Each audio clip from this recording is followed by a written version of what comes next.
Pemirsa, menindaklanjuti tentang video saya yang membahas tentang somasi hashtag gugatan untuk JOT yang ternyata menuai banyak pros and cons di kolom komen. Ya, untuk meluruskan itu tentu saya tidak ada opsi lain selain menghadirkan bintang tamu yang paling spesial. Maka kita sambit tepuk tangan seadanya, Rangge Widikde. Halo guys, kagak usah sungkem-sungkem. Oh nggak usah ya. Oke Bang Rangge, sangat kehormatan ya bisa langsung mendatangkan sumbernya langsung nih. Ya. Maka langsung kepada tujuan saya dari awal. Kenapa lu gugat? Tiba-tiba gue ngegas. Nggak. Kaget. Nah iya, ternyata di video yang gue ungkit itu tentang pergerakan lu, ternyata banyak komen-komen masuk yang agak ini nih bercabang, ada yang dukung, ada juga yang mempertanyakan balik. Ya. Maka itulah gue hadirkan guys di sini. Cuman mungkin dari pertanyaan yang paling gue tangkap dari kata-kata komentar netizen di channel YouTube gue, kenapa ini dipermasalahkan ketika sebenarnya hal yang dilakukan JOT itu wajar dan lumrah apa adanya gitu. Ketika ada fasilitas berupa VC dan konsumen itu telat, maka kan wajar jika tiketnya angus. Intinya gitu ya guys ya. Ya. Lalu kenapa itu malah dipermasalahkan? Intinya gitu sih Bang. Oke. Oke. Nah, jadi gini, kuncinya itu Kuncinya sabar dan tawakal. oh kan. Kuncinya itu adalah di kata wajar tadi. Oh ya? Kata wajar tadi karena itu menunjukkan banget seperti apa yang gue bilang juga di tweet gue yang awal. Gue dengan penuh kesadaran tahu bahwa kesadaran perlindungan konsumen di Indonesia itu masih rendah banget. Bukan masih rendah lagi, rendah banget. Dalam arti kita punya undang-undang yang melindungi kita. Melindungi kita tuh melindungi yang dilindungi banget ya. Namanya juga undang-undang perlindungan konsumen.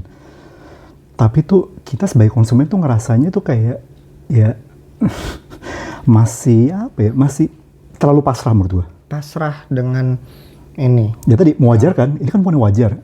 Emangnya nggak wajar?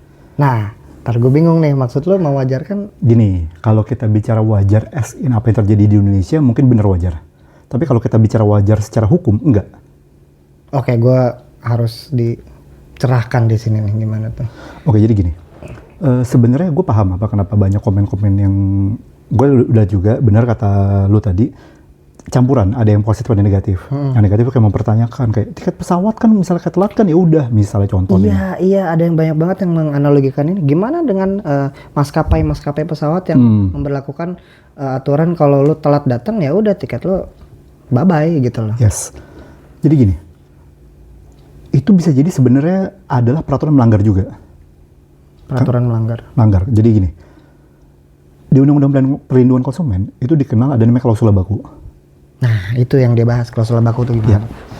Nah, klausula baku itu gini, boleh nggak, segini, gue perlu klarifikasi dulu. Boleh nggak perusahaan atau pelaku usaha membuat klausula baku? Boleh. Tetapi, dengan syarat tidak melanggar ketentuan yang sudah ditulis di 18 ayat 1. Pasal 18 ayat 1? Ya, itu ada A, B, C, D, E, F, G, H, itu ada banyak tuh. Yang syaratnya misalnya kayak, contoh nih yang gue masalahin di gugatan ini, dia tidak boleh di 18 ayat C, menolak refund, menolak penyerahan kembali uang kalau salah bunyinya, tapi intinya menolak refund. Penolakan, mungkin bisa lo tunjukin biar gue bacain. Oke. Sekalian gue tunjukin ada ininya juga guys. Boleh. Screenshot. Nah ini. Gila, gue hal-hal kayak gini jarang baca banget nih. Pasal 18 ya, ketentuan pencantuman klausul baku. Ya. Pelaku usaha dalam menawarkan barang dan atau jasa yang ditujukan untuk perdagangan dilarang membuat atau mencantumkan klausul baku pada setiap dokumen dan atau perjanjian. Apabila poin yang yang ini adalah C menyatakan bahwa pelaku usaha berhak menolak penyerahan kembali uang, berarti refund ya. Berhak menolak refund. Mungkin bisa lo jabarkan dengan kalimat yang lebih Gen Z. Jadi kita nangkap, soalnya bahasa-bahasa kayak gini kan bahasa hukum sekali, mungkin orang awam susah. Itulah sebabnya kurangnya kesadaran kali ya. Karena, bisa jadi. Karena undang-undang ini emang sulit dipahami juga memang. Mungkin lo bisa mentranslate kepada kami ini kaum awam hukum. Jadi gini, ini gue bahasa yang C dulu ya. Menyatakan bahwa pelaku usaha berhak menolak penyerahan kembali uang yang dibayarkan atas barang atau jasa yang dibeli oleh konsumen. Maksudnya apa? Jadi gini, ketika kita udah beli barang atau jasa, kalau kita bicara VC ya. VC jasa. Sorry, itu VC itu sebenarnya barang sekaligus jasa. Karena kan digital photobook berbonus VC. Iya, oke. Dia adalah barang sekaligus jasa. Nah, JOT tidak boleh membuat suatu klausul baku tadi, yang isinya menyatakan bahwa mereka berhak menolak menyerahkan kembali uang yang udah kita bayarin atas barang atau jasa yang udah kita beli. Itu menurut hukum barusan? Yes, menurut pasal 14 VC. Nggak boleh ada peraturan di bawahnya. Gampangnya JOT sebenarnya nggak boleh nolak refund. Harusnya JOT nggak boleh nolak refund menurut peraturan ini. Yes. Oke. Jadi ketika dia menyatakan di angka 4 itu bahwa tiket dinyatakan hangus dan tidak ada pengembalian uang atau refund, itu nggak boleh. Itu salah berarti JOT? Itu salah. Jadi kalau ngejawab pertanyaan tadi, itu bukannya maskapai itu banyak ya? Ya, kalau kita bicara pasal 18 EC sih, ya nggak boleh. Berarti selama ini aturan maskapai itu masa salah? Bisa jadi salah, karena gini, maksudnya gini. Kalau soal bahwa tiket kita misalnya kayak kita tidak bisa boarding, karena kan kalau misalnya harus ditunggu kan nanti delay kan. Dan kalau delay kan nanti merugikan yang lain. Semua merugikan semua. Itu wajar. Tetapi tidak bisa di refundnya itu loh. Itu bisa jadi melanggar. Gini, kita tahu atau enggaknya melanggar dari mana? Satu, ya nih 18 EC ini tadi. Kan ini bunyi undang-undang begini kan. Yeah. Nah yang kedua adalah, ini menjadi wajar kenapa? Udah ada yang nge-challenge belum? Udah ada yang nge-challenge belum? Ya sama kayak JOT kan. JOT ini peraturan ini tuh kayak udah ada yang nge-challenge belum yang JOT ini? Selama ini kan JOT kan ngebuat peraturan apapun itu kan nggak pernah di-challenge kan? Nggak pernah di-challenge. Maksudnya di-challenge gimana tuh? Dilakukan langkah hukum terhadap peraturan tersebut. Yang seperti apa yang lo lakukan gitu ya? Iya. Oke, termnya namanya men-challenge ya, men-challenge. Oke. Itu challenge sebenarnya bukan bahasa baku sih itu. Itu tuh bahasa yang terminologi yang gue gunain aja.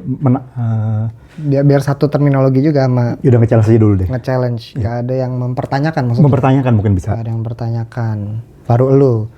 Begitu pula dengan aturan-aturan maskapai penerbangan itu nggak ada selama ini yang mempertanyakan itu. Maka dianggap wajar, Mungkin gini, ada juga yang misalnya kayak contoh nih, barang yang sudah dibeli tidak dapat dikembalikan misalnya. Iya, itu di mana-mana begitu kan?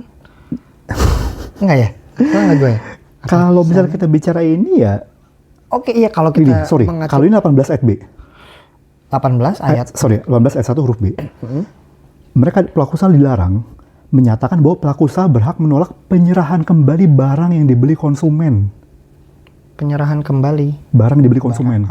Jadi kan peraturan-peraturan itu yang anggap wajar, barang yang sudah dibeli tidak dapat kembalikan lagi atau ditukar kembali lagi.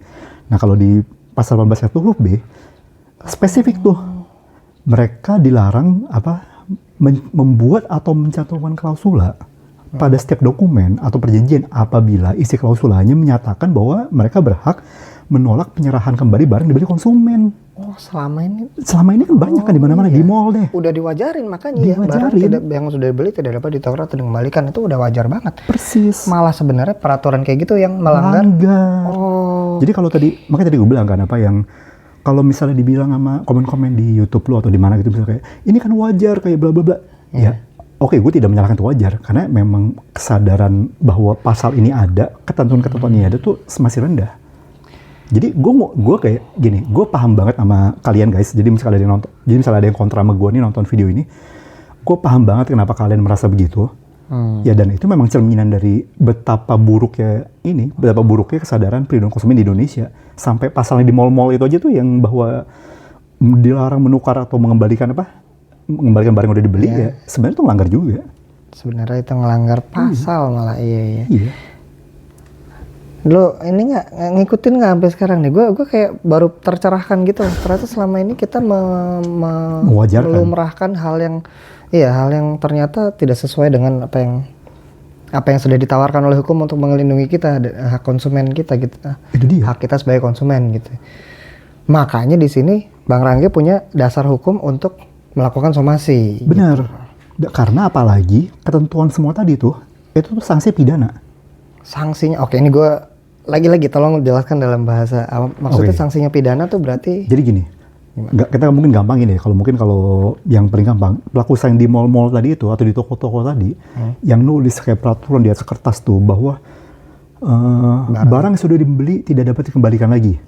Itu kalau kita bicara undang-undang perlindungan konsumen, dia dapat mereka toko-toko ini nih di mall-mall ini atau dimanapun itu, mereka dapat dipidana dengan pidana penjara paling lama 5 tahun atau denda paling banyak 2 miliar. Wah, riskan ya malah ya. Riskan. Jadi tuh kalau misalnya ada di mall tuh, coba kalau mau iseng, coba aja foto set, terus lo laporin tuh ke BPSK. Itu bisa diperkarakan jadinya? Bisa diperkarakan. Oh men, kita nggak pernah tahu. Ada sanksi pidananya. Ada sanksi pidananya. Oh makanya dia berani. Iya. Itu dia. Makanya kalau dibilang kayak ini buatannya tentang apa, atau misal kayak dibilang kan udah salah, kan banyak kan kayak udah salah tiket VC hangus kok masih gugat juga. Ya karena emang yang dimasalahin bukan masalah hangusnya, yang dimasalahin adalah peraturannya ini. Ini kita harus satu pemahaman dulu. Yang dipermasalahin bukan hangus. Jadi sebenarnya lu juga nggak terlalu peduli amat ya tiket lu hangus apa enggak ya? Ya jadi gini, hangusnya VC gue itu tuh lebih kepada itu menjadi kedudukan hukum atau legal standing. Kalau orang hukum pasti ngerti legal standing. Jadi bahwa karena VC gue hangus, didasarkan oleh peraturan ini, gue menjadi punya kedudukan hukum untuk nyerang peraturan ini. Karena gue dirugiin. Peraturan. Jadi mungkin ini, kalau misalnya mungkin ini kita kembali contoh mall tadi. Mungkin kalau contoh mall tadi, lu lewat, lu foto, lu terus lu laporin, itu mungkin salah satu yang nanti dipertanyakan sama siapa? BPSK kayak, ini bapak nih dirugiin atau bapak emang iseng aja ngeliat ada lewat terus bapak foto, bisa aja kan? Kalau ini nggak, gue beneran dirugiin. Ada peraturan ini. Jadi hangus CVC gue ini tuh bukan sesuatu yang gue ngototin, bukan sesuatu yang gue kayak wah berarti harus diganti, enggak. Jadi tuh kalau ada yang ngomong tuh, gue inget kalau ada yang ngomong kayak iya dia kan cuma pengen minta ganti. Aduh men, itu tuh minor banget, sumpah minor banget dibanding pidana. Itu tuh jumlah kerugian gue tuh yang berapa ratus ribu itu tuh minor banget, sangat minor. Kayak kalau untuk gue tuh kalau dikabulin ya gue seneng kan, tapi kalau enggak juga ya udah. Tapi the point is pidana ini, karena pidana satu lagi nih, karena pidana ini klausul baku tadi udah dibacain juga Rang, dia berlaku ketika pelaku usaha membuat atau mencantumkan klausul baku pada setiap dokumen atau perjanjian. Jadi nggak, istilahnya peduli setan gue mau hangus atau enggak, tapi ketika pelaku usaha mencantumkan itu di dokumen yang apapun itu, JOT dalam arti hal ini, itu udah melanggar. Itu udah melanggar. Jadi kerugian gue tuh tadi sekali lagi, itu jadi kedudukan hukum atau legal standing. Memperkuat legal standing gue. Jadi kalau misalnya nanti ditanya di PPSK nih kayak, dasar kamu kenapa mempermasalahkan pengaturan ini? Saya dirugiin Pak. Masalah bahwa tadi masalah bahwa ada kesalahan, belum nanti kayak, loh kamu kan telat. Nah gini, sekarang gini, mungkin gue sekedar sambil ngejelasin juga. Efeknya kalau gue telat tuh apa sih? Nah kita masuk ke pasal 19 ayat 1 dan ayat 5. Jadi ini untuk ini untuk ngejelasin kita secara hukum, apa efeknya ketika gue telat. Kalau pasal 19.1, pelaku usaha bertanggung jawab memberikan ganti rugi atas bla bla bla kerugian konsumen akibat mengkonsumsi jasa yang dihasilkan atau diperdagangkan. Jadi ini ada nih tanggung jawab JOT untuk memberikan ganti rugi ke gua. Tetapi ada pasal 19 ayat 5. Ketentuan sebagaimana dimaksud pada ayat 1 tidak berlaku apabila pelaku usaha dapat membuktikan bahwa kesalahan tersebut merupakan kesalahan konsumen. Yang berarti kalau JOT tadi bisa ngebuktiin, ini orang telat anjing. Mereka jadi tidak perlu ganti rugi gua. Jadi in a way kalau misalnya yang pada ribut di komen tuh bahwa iya kan kalau dia salah, kalau dia hangus berarti dia gak berhak minta ganti rugi. Bisa jadi benar. Iya. Gue tidak menyangkal itu. Ketika gue memang telat berdasarkan peraturan tadi, bisa jadi gue tidak berhak atas ganti rugi. Tetapi ini pasal 19 ayat 5 yang kesalahan konsumen kan. Di pasal 18 klausul yang tentang klausul baku, nanti lu pada bisa buka sendiri undang-undang itu, ada Undang-Undang Nomor 8 tahun 1999 tentang perlindungan konsumen. Nah, di sini tidak ada pengecualian sama sekali tentang konsumen salah atau benar. Nggak ada tercantum apa-apa. Peduli setan. Mau konsumennya salah, mau konsumennya benar. Ketika pelaku usaha mencantumkan klausul baku tadi, yang dilarang ini, pada setiap dokumen atau perjanjian, disitulah tindakan hukumnya terjadi. Jadi sekali lagi. Maksud disitulah pelanggaran hukumnya terjadi? Iya. Jadi mau gue tadi salah atau benar, pasal 15 itu doesn't care. Yang peduli soal kesalahan konsumen di undang-undang ini adalah pasal 19 tadi. 19 berbicara mengenai ganti rugi. Ganti rugi. Tapi gue bukan ngincer ganti rugi, gue ngincer pidana. Dan itu tidak terpengaruh sama sekali atas kesalahan gue. Tapi itu tipis banget loh ininya, hubungannya. Ya nggak sih? Memang, salah. Ini pasal yang saling makan satu sama lain nggak sih kalau kayak gini? Belum tentu. Apakah ini pasal karet? Nggak juga. Nggak juga. Sebenarnya itu bisa jadi ngedukung. Oh malah ngedukung malah. Jadi gini, dia mau jelasin juga. Nah, namun ada pertanyaan, Bang, kalau gitu lo berarti gak berhak minta ganti rugi? Belum tentu juga. Nah, ini dia nih. Di sinilah istilahnya, di sinilah pasal 18 sama 19 ini berhubungan. Jadi 18 ayat 3 ada pengaturan bahwa setiap klausul baku yang telah ditetapkan oleh pelaku usaha pada dokumen atau perjanjian yang memenuhi ketentuan sebagaimana dimaksud pada ayat 1 dan ayat 2 dinyatakan batal demi hukum. Batal demi hukum. Efeknya apa nih? Nah, efeknya jadi gini. Kalau dinyatakan batal demi hukum, itu istilah hukum yang menyatakan bahwa peraturan ini dianggap tidak pernah ada. Kalau dianggap tidak pernah ada, berarti VC ku tuh harusnya gak hangus. Harusnya nggak hangus. Karena peraturannya nggak ada yang nggak ada peraturan yang melarang itu. Yang berarti berdasarkan pasal 19 ayat 1, kita balik lagi ya. Dan ayat 5, gua tidak melakukan kesalahan. Kenapa? Karena peraturannya dianggap tidak berlaku. Iya, batal demi hukum. Karena peraturan batal demi hukum berarti telatnya gua tidak bisa menjadi dasar JOT untuk menganguskan tiket gua gitu. Jadi linknya seperti itu. Wah. Jadi gini, ini jadi timbal baliknya kayak tadi, kesalahan gua itu bisa jadi dasar untuk dasar untuk JOT untuk menolak memberikan ganti rugi, tapi tidak bisa jadi dasar untuk menyatakan klausul bakunya bertahan. Karena tadi klausul baku tuh persetan dengan semua kesalahan konsumen. Ya. Tapi kalau klausul bakunya itu bisa dibatalin, gue jadi punya ruang untuk minta ganti rugi. Makanya kenapa yang gue incer dari awal tuh adalah pidananya klausul bakunya. Coba deh kalau lo baca ini mungkin kalian bisa baca juga di rangkaian tweet gue.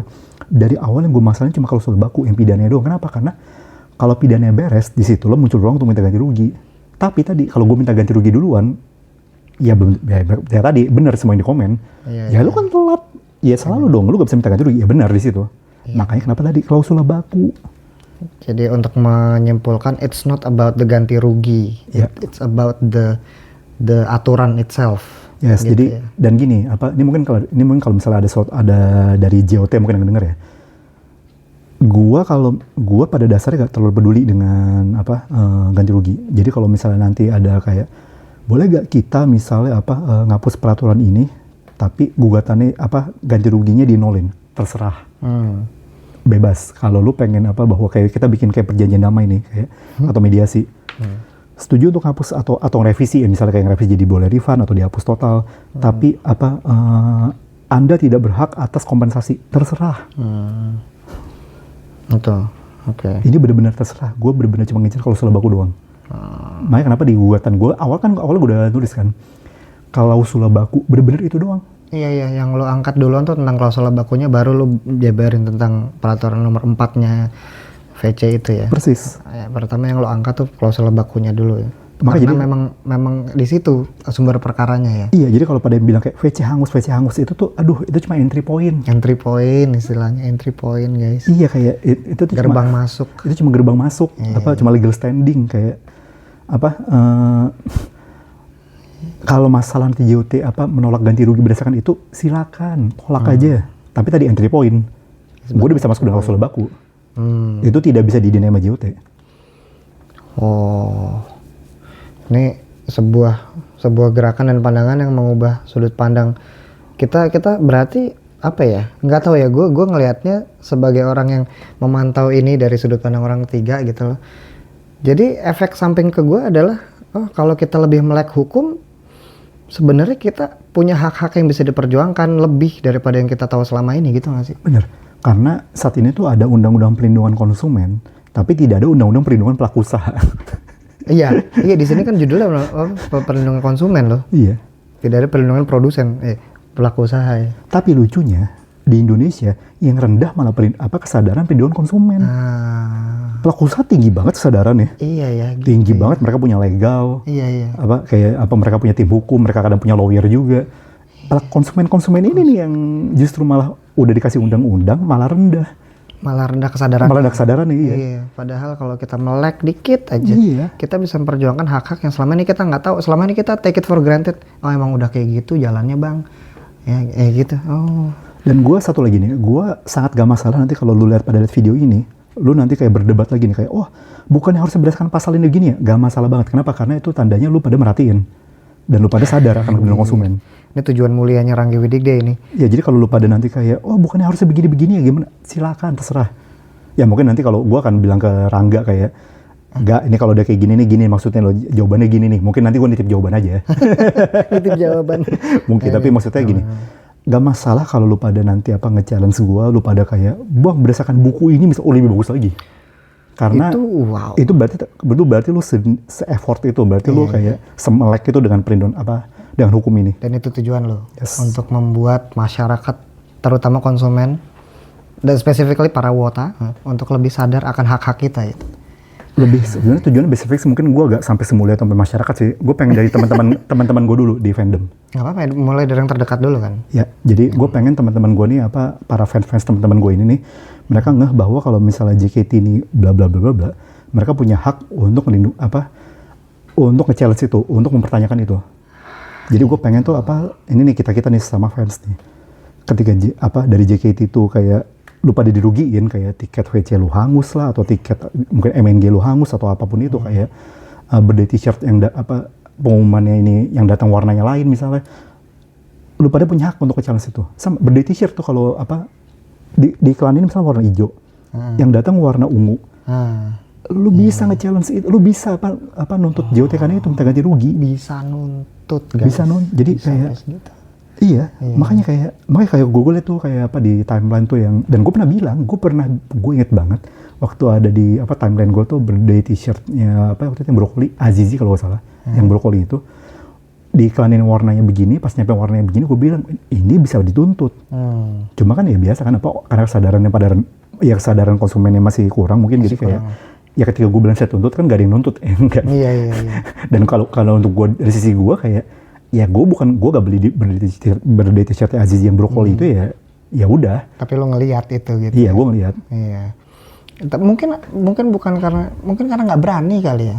Mungkin. Nggak berani karena takut malah ntar jadi bumerang gitu.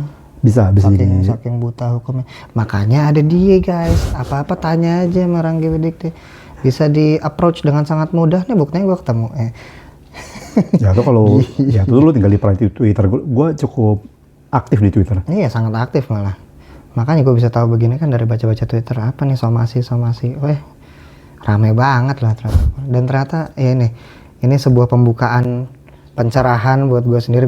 Gue nggak ngerti hukum sama sekali. Tadinya malah gue termasuk tipe fans yang nerima apapun kebijakan JOT, ya udah memang sudah layak dan sepantasnya gitu loh.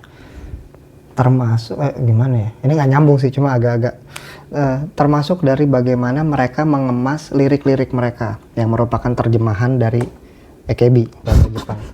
Paham. Sampai kesini kan, aduh pak penggalannya gini amat, nggak enak banget sih motongnya. Kopi kaleng dah revending machine, kenapa dah spasi ri gitu. Selama ini gue kayak ya udah deh, emang udah begitu dari sononya. Padahal sebenarnya bisa kita tuntut. Enggak. Itu hanya contoh. Itu hanya contoh, sebenarnya nggak merugikan gua kalau itu. Tapi kalau VC dan lu sudah keluar duit di situ, tiba-tiba hak lu hilang, walaupun itu kesalahan lu sendiri. Benar. Ketika kita bisa nemuin celah yang nunjukin bahwa ini harusnya nggak ada nih peraturan gini nih. Kita bisa memperjuangkan hak kita. Gue tuh berkali-kali ngomong memperjuangkan hak kita. Persis. Iya. Jadi solusinya gimana itu Bang Ranggi? Tentang peraturan si VC-nya JOT keluarin itu yang nomor 4, apakah itu sekalian harusnya nggak ada gitu loh? Maka ini tidak akan terjadi gitu. Sebenarnya bisa ada beberapa opsi sih. Ini mungkin kalau dalam bayangan gue saat ini ya. Satu, misalnya contoh diganti dengan peraturan sesimpel, jika sesi VC sudah berakhir atau sudah lewat, maka staf berhak untuk tidak menolak masuknya berhak untuk menolak masuknya si konsumen fans atau siapapun fans lah, anggap ya fans ke ruang video call misalnya, user apa sih istilah pengguna bukan pengguna atau apalah gue juga itu Maksudnya gini, karena kan kalau sesi VC-nya udah lewat kan ya udah lewat kan. Iya. Kalau ini kan yang jadi masalah kan adalah sesi VC masih berlangsung nih. Sesi VC masih berlangsung. Tapi iya kan telatnya 15 menit kan? Iya. VC sejam. Sedang berlangsung tuh. Berarti apa orang yang telat 15 menit kan sebenarnya masih bisa masuk. Iya. Jadi cuma ditolak aja. Cuma ditolak aja. Hanya ditolak aja tapi tidak menghanguskan. Oh bukan. Maksudnya kalau yang tadi alternatif dari gue tadi mungkin bisa diganti misalnya kayak apa? Sorry. Misalnya kayak konsumen hanya berhak untuk memasuki ruang VC selama sesi VC berlangsung. Oh itu harusnya ada aturan itu ya? Misalnya. Oh misalnya. Nih contoh revisinya ya. Jadi maksudnya gini, kalau anggap sesi VC itu 18.00 sampai 19.00. Kalau orang datang 19.01, ya udah emang nggak bisa. Ya udah habis. Udah habis kan, sesinya udah habis. Iya. Beda dengan ini, kalau ini kan kayak sesi VC 18.00 sampai 19.00. Lu datang 18.25. Nggak bisa kan sekarang kan? Sekarang iya, ditolak tuh. Ditolak, padahal sesi VC masih berlangsung nih. Iya. Nah itu kan yang sebenarnya jadi apa gini. Ini mungkin ada yang nanya, lo kan bukannya sama-sama Angus, bedanya adalah kalau kayak tadi yang 18.00 19.00 gue join di 19.20 misalnya, gue memang itu sudah istilahnya gue join di luar dari kesepakatan jasa yang gue beli. Gue membeli kesempatan untuk video call di 18.00 sampai 19.00. Yeah. Jadi kalau gue join di 19.20, ya itu emang gue udah keluar dari jasanya. Udah keluar dari jasanya. Udah keluar dari apa istilahnya produk yang gue beli. Kan gue beli produknya kan 19.00 kan. Iya. Kalau 19.20 kan kayak itu udah di luar waktu. Di luar waktu. Nah tapi kalau gue apa? Yang tadi, yang gue misalnya 18.00, 19.00, 15 menit nih, gue telat, gue masuk di 18.22 misalnya. Masih dalam range waktu itu. Masih dalam range waktu. Tapi dia musim. Nah disinilah apa yang pelanggaran terjadi. Gue masih masuk di range rentang waktu yang dimana jasa itu gue beli. Ya. Tapi gue diangusin. Makanya kenapa salah satu alternatifnya adalah ya udah pokoknya kalau emang lo join di luar di batas apa jangka waktu yang memang udah dicantum nih, ya emang udah gak bisa aja ya. Tadi memang itu di luar dari jasa yang lo beli. Lo tidak membeli VC di jam 19.20-an, lo beli dari 18.00 sampai 19.00. Yeah. Contoh ini salah satu. Yang kedua gampang banget, bilang aja bolong aja refund, selesai. Ganti aja bahwa tiket dianggap hangus dan JKT point yang sudah digunakan akan dikembalikan. Akan di refund. Ya, misalnya dikembalikan dalam bentuk JKT point misalnya. Kalau bukan kata duit ya. Jadi kayak teaternya, kalau teater kalah kan duit dibalikin kan? Iya. Nah, kayak gitu aja. Kalau kalah verif. Kalah verif. Duit kan balik lagi kan? Iya. Nah, ini celahnya kalau misalnya VC ini kalau gue tahu gini, gue sebelum lu pada tubir, gue tahu konteksnya beda. Tapi maksudnya adalah pengembalian poin itu dimungkinkan. Intinya itu. Jadi gue tahu bahwa kalah verif dengan telat VC itu beda. Tapi maksudnya pengembalian poin itu dimungkinkan lo sebenarnya lo. Balikin aja poinnya. Harusnya gitu ya. Iya. Bahwa poin akan dikembalikan. Selesai. Kayak tidak sulit sebenarnya. Atau hapus kalian udah kalau kamu bingung ya. Aduh ini ribet nih kayak revisi. Hapus aja. Ya bisa aja. Ini agak sangat menyimpang agak jauh loh. Intinya kan yang kita bahas dari tadi adalah tentang klausul baku kan. Oh iya. Tentang ini tadi kita barusan bicarain kemungkinan solusi. Ya. Padahal sebenarnya tadi tuh yang mau kita tekankan adalah tentang bahwa JOT punya peraturan menghanguskan, ya itulah bla bla bla nomor 4 itu. Yang padahal ketika kita cek pasal undang-undang nomor berapa tadi 18 ya. Undang-undang nomor 8 tahun 1999. Nah itu bahwa di situ menyatakan bahwa harusnya nggak boleh tuh ada peraturan itu, nggak boleh dicantumin sedemikian. Gimana sih bahasa gue udah mulai? Nggak boleh dicantumin peraturan yang melanggar ketentuan pada 18 ayat 1 huruf A sampai H. A, B, C, D, E, F, G, H. Ya. Specifically dalam hal ini C ya tadi ya? Apa ya tadi ya? Ada C dan sebenarnya bisa jadi E, tapi ya udahlah itu udah kepanjangan. Kita sudah isi di C. Iya, ini juga udah anjir udah 30 menit. Iya. Lama juga nih diskusi berbobotnya. Iya, kalau ngebahas yang C lagi nanti panjang lagi nanti. Udahlah. Ya, obrolan kalian memang berbobot. Wah, makasih banyak Bang Rangga atas pencerahan ini. Sama-sama. Ntar dulu, ada yang masih nyangkut nggak nih? Mumpung masih on cam nih dan masih recording nih. Gue mungkin ada pesan Atau ada yang ingin lo sampaikan tapi masih ngeganjel, atau gua kurang bisa ngebuka ke arah itu? Paling gini sih, gua aware bahwa klausul baku ini hukum yang sulit. Maksudnya bukan hukum yang sulit, ini hukum yang tidak umum. Dalam arti kalau lu bicara sama sesama orang hukum pun, bahkan kalau lu mahasiswa hukum yang lagi lihat ini, atau jangan gue mahasiswa hukum deh, orang dulu lulus lawyer pun belum tentu mereka ngerti.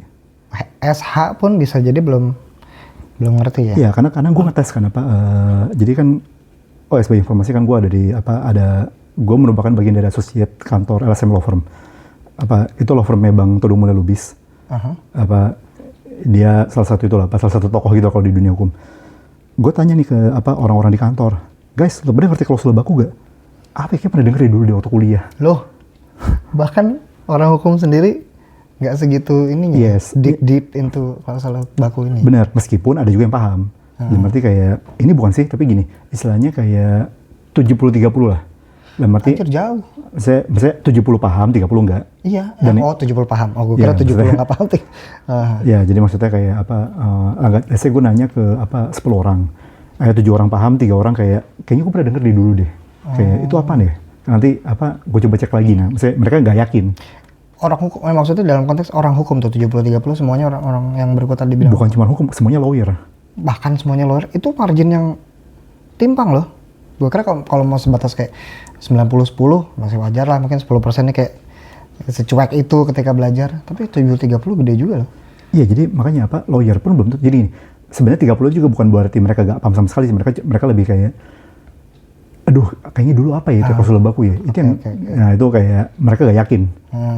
Kalau 70 tuh bisa langsung jawab kayak, itu kan peraturan dilarang kan, peraturan yang pelaku usaha yang toko-toko atau pengusaha gak boleh nyantumin. Jadi ada yang bisa jawab langsung 70, tapi 30 tuh kayak gak yakin. Dan kalau lu nanya ke mahasiswa mungkin lebih jauh lagi ya. Lebih susah lagi. Dan kalau nanya ke orang non hukum, apalagi blank. Iya. Gue jadi ada riset ke beberapa teman wota gue sebelum gue ngajuin yang somasi ini. Cuy, kalau lu gini gak? Kalau gue gini, menurut lu gimana? Responnya mirip sama yang di komen lu sebenarnya. Oh?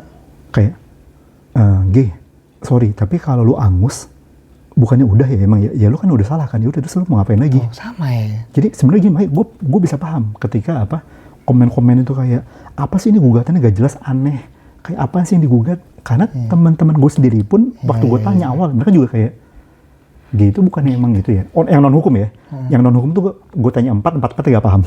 Wah, iya tau. Bahkan dan gini, 4-4 ini adalah orang yang logikanya gue percaya. Maksudnya mereka tuh bukan kayak istilahnya orang-orang yang aneh-aneh gitu. Mereka orang-orang yang di bidangnya itu cukup lumayan kompeten. Tapi tadi ketika gue tanya klausul baku, 4 orang ini nih yang di bidangnya kompeten ini sama-sama gak ada yang ngerti semua. Damn. Dan bahkan kayak nyalahin gue juga kayak, lu kan salah ya, terus ngapain? Baru kan butuh jelasin set, baru ternyata ada kayak gitu ya, mirip ya tadi, kayak mirip kayak redaksi lu sekarang. Kayak ada kayak gitu ya orang ya, ada anjir. ya kalau memang gugat aja. Jadi mereka baru bilang ya udah gugat aja, itu habis gue jelasin. Habis paham bahwa ada pasal itu. Yes, bahwa peraturan dari JOT ini nih, ini bisa jadi tuh melanggar ketentuan pidana. Ya, berarti perkaranya bukan pada ranggenya yang telat VC sehingga tiketnya hangus. Perkaranya ada pada peraturannya JOT yang melanggar hukum. Yang melanggar hukum adalah peraturannya JOT-nya ini loh. Persis. Itu guys, itu wah damn. Padahal sesimpel itu ya, kita itu tinggal baca pasalnya, oh ternyata ini loh. Iya. Sesimpel itu loh. Sesimpel itu. Kita aja nggak tahu. Dan wajar. Dan wajar lagi. Orang-orang gue tanya tuh levelnya tuh udah manajer gitu-gitu. Dan di level manajer pun mereka gak ngerti bahwa ada peraturan kayak gini.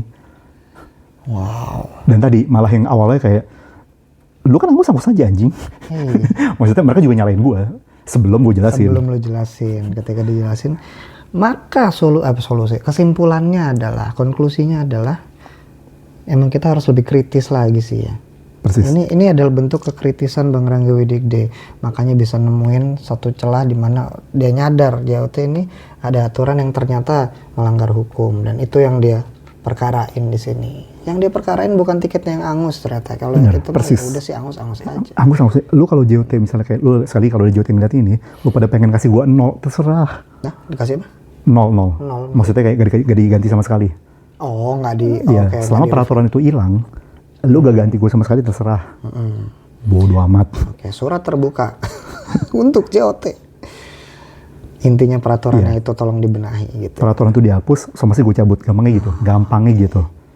Oh gitu. Mau gue dapet kompensasi atau enggak, selama peraturan itu hilang, somasi gue cabut. Somasi dicabut. Itu aja. Hilang atau direvisi, sorry. Oke. Kalau ternyata nggak ada langkah apa, gimana? Gue nggak paham hukum nih. Kalau nggak ada langkah apapun dari JOT, apa gimana? Ada tenggat waktunya kah? Ada 3 kemungkinan. Ada sampai Kamis minggu depan. Oh, singkat juga ya, sampai Kamis minggu depan. Iya, sorry. Jadi ada 4 kemungkinan lebih tepatnya. 1, jelas adalah somasi kedua. Karena kan gue baru sekali somasi kan. 2 adalah laporan polisi. Wih, yang lapor lu? Iya. Oke. Pidana polisi. Pidana.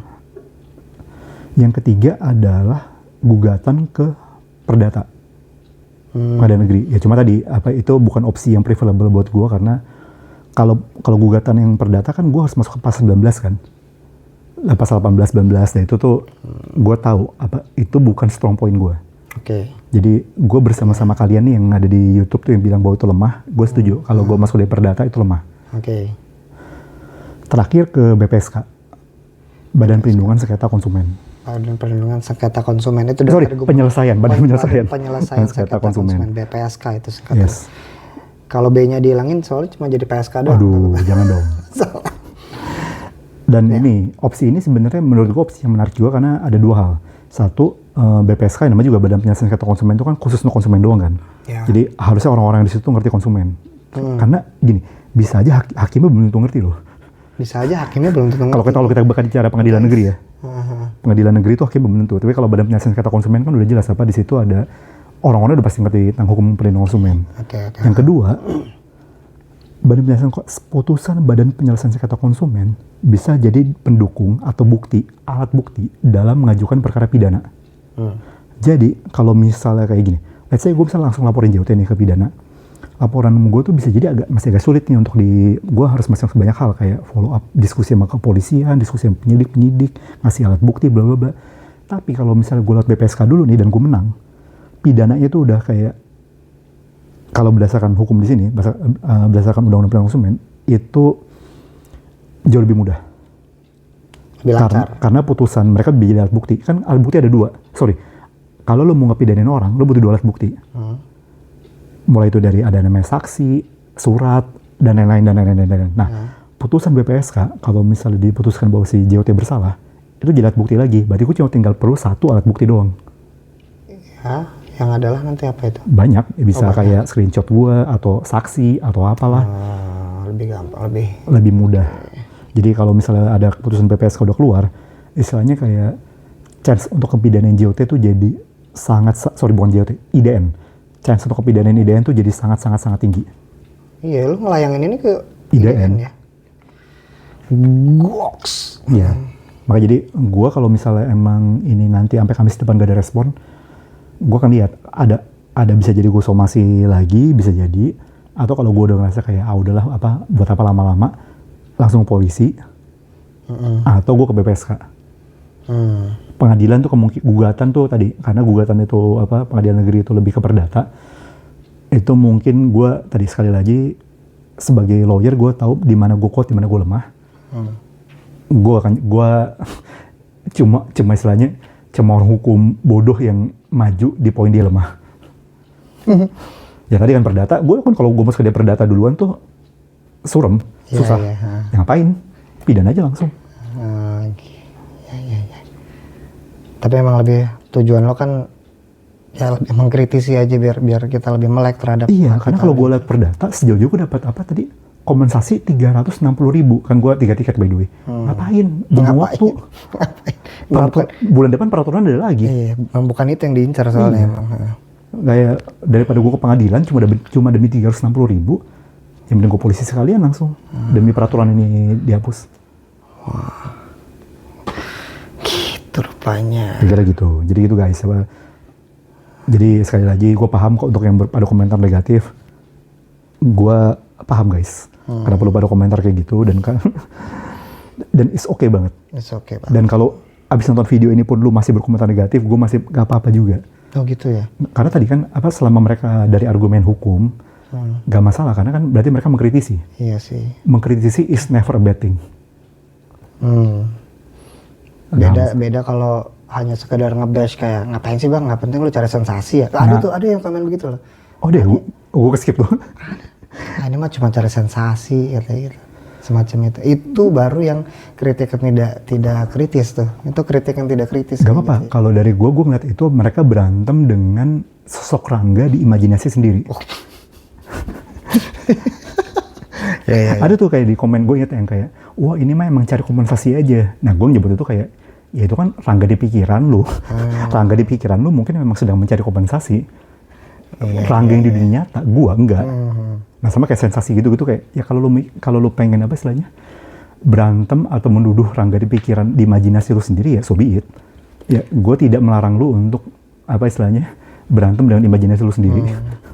Yang jelas semua imajinasi lo tadi sudah patah selama 40 menit ini mendengarkan celotehan dia yang udah ngelurusin semuanya ya guys ya. Waduh. Mudah-mudahan sudah lurus nih semuanya nih. Pokoknya Bang Rangga sudah mengutarakan apa yang dia maksud. Ya mau itu nyampe apa enggak, harusnya sih nyampe. Ya penonton channel gua kan pinter-pinter semua. Ya ada.